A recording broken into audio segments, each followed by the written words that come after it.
విశాఖలో షర్మిలకు భారీ క్రేజ్. విమానాశ్రయంలో షర్మిలకు ఘన స్వాగతం పలికిన అభిమానులు, కాంగ్రెస్ కార్యకర్తలు. పీసీసీ అధ్యక్షురాలు హోదాలో మొదటిసారి విశాఖకు షర్మిల. రేపటి నుంచి ఈ నెల 31 వరకు కాంగ్రెస్ పార్టీ భారత్ జోడో పాదయాత్ర ఇచ్చాపురం నుంచి ప్రారంభం కానుంది.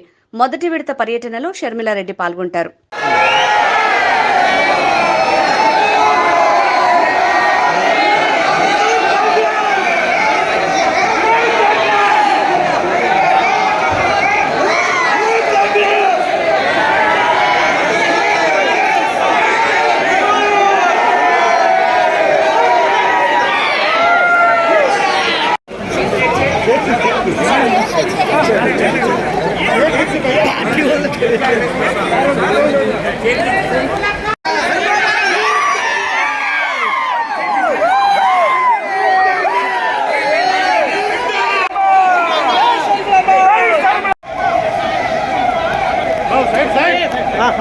సైడ్